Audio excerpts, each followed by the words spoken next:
164 మంది ఎమ్మెల్యేల బలంతో ఆంధ్రప్రదేశ్లో కూటమి ప్రభుత్వాన్ని నడుపుతూ ఉన్న వాళ్ళు రవ్వంతా కూడా సాటిస్ఫాక్షన్గా లేరు. అసలు మొత్తం అంతా కనుక వాళ్ళలో ఒక భయం, ఆందోళన కొట్టు వచ్చేసినట్లుగా అనిపిస్తూ ఉంటుంది. ముఖ్యమంత్రి దగ్గర నుంచి మీరు ఏడైనా చూడండి, ఆ భయం, ఆందోళన ఎందుకో అర్థం కాదు.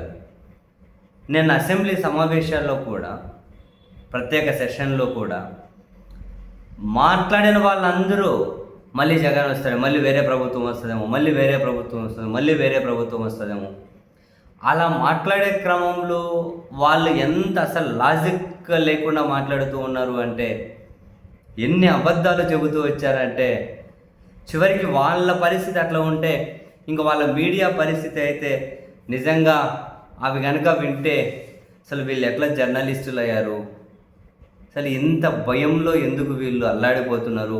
ప్రజాస్వామ్యంలో ప్రభుత్వాలు మారడం మామూలుగా జరిగే పనే కదా, జరుగుతూ ఉంటుంది, దానికి ఎందుకు ఇంత వణికిపోతున్నారు అని.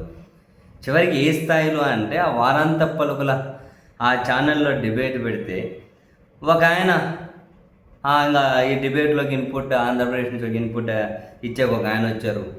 ఆయన అంటారు, ఒక ప్రిన్సిపల్ సెక్రటరీ స్థాయి అధికారి రాత్రి 11-12 అయినా పర్వాలే, ఈ తీర్మానపు కాపీని తీసుకుని ఇమ్మీడియట్గా ఢిల్లీకి పొమ్మని చెప్పారు.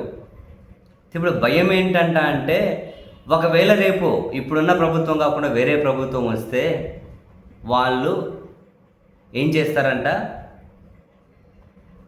విశాఖపట్నాన్నో లేదా ఉత్తరాంధ్రలో ఏదో ప్రాంతాన్నో లేదంటే మరో చోటనో ఒక ప్రాంతాన్ని సెలెక్ట్ చేసుకొని దానికి అమరావతి అని పేరు పెట్టి, అదిగో చట్టం ప్రకారం అమరావతి అనే రాజధాని కదా, ఇదే అమరావతి అని చెప్పి ఏమంటారు ఆ విధంగా చేస్తారట. ఈ విషయాన్ని రాజ్యాంగ కోవిదులు, సుప్రీంకోర్టు న్యాయవాదులు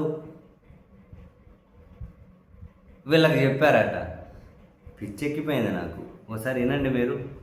వెంకటకృష్ణ గారు, ఒకటి ఏంటంటే అమరావతి ఏర్పడింది అని చెప్పినంత మాత్రాన రేపొద్దున ఇంకో గవర్నమెంట్ కానీ ఎవరైనా సరే వచ్చిన తర్వాత, అంటే ఎన్డీఏ కాకుండా ఇంకో గవర్నమెంట్ వచ్చి విశాఖపట్నంలో, ఉత్తరాంధ్రలోనో లేకపోతే ఇంకో ప్రాంతంలోనో అమరావతి అని చెప్పి ఒక ప్రాంతాన్ని గుర్తించి ఇదే అమరావతి, అందుకని మేము దీన్ని డెవలప్ చేస్తున్నాం అని చెప్పే ప్రమాదం ఉంది అని చెప్పి రాజ్యాంగ నిపుణులు, రాజ్యాంగ కోవిదులైన సుప్రీంకోర్టు సీనియర్ న్యాయవాదులు కొంతమంది ఆంధ్రప్రదేశ్ ప్రభుత్వానికి సూచించారు.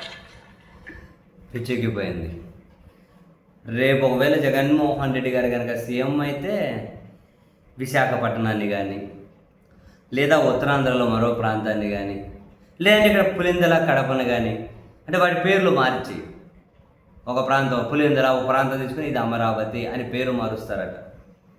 అమరావతి రాజధాని అని చట్టం ఉంది కాబట్టి ఇదే అమరావతి రాజధాని అని చెప్పి డెవలప్ చేసేస్తారట, అదే రాజధాని అని ప్రకటిస్తారట.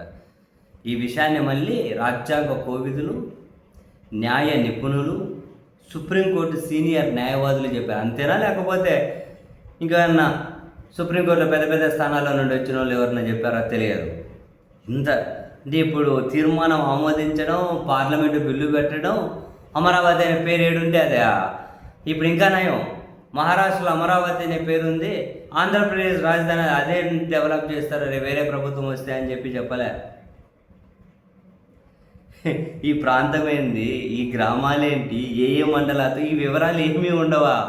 బిల్లు పెట్టినప్పుడు, అమరావతి చట్టం చేసినప్పుడు 29 గ్రామాల పేర్లు, ఈ పరిధి ఇవేమి ఉండవా?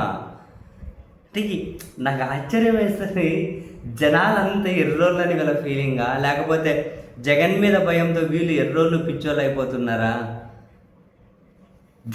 తిరిగి మైండ్ బ్లాక్ అయిపోయింది నాకైతే. ఇది వేరే ఒక ప్రాంతాన్ని సెలెక్ట్ చేసి అమరావతిని పేరు పెట్టి అదే రాజధాని డెవలప్ చేసేస్తారా?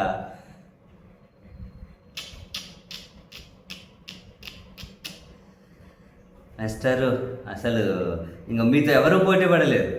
ఇంకా జనాలు ఇటువంటి వాళ్ళను ఎట్లా చూస్తున్నారు, ఇటువంటి వాళ్ళకు జనాలు అసలు ఎట్లా మద్దతు ఇస్తున్నారు? అసలు మీరు కనుక చాలా ఆ డిబేట్ నిర్వహించే వాళ్ళు ఈ విషయాలు చెప్పేటప్పుడు చూస్తే సీరియస్గా ఫేస్ పెట్టి సీరియస్గా అంటే ఇంకా చూసేవాళ్ళకు నిజమేనేమో అనుకోవాలి. ఇంత ఆషామాషిగా, ఇంత ఈజీగా చట్టాల్లో చేసేస్తారా? అవి పార్లమెంట్ చట్టాలలో చేస్తారా?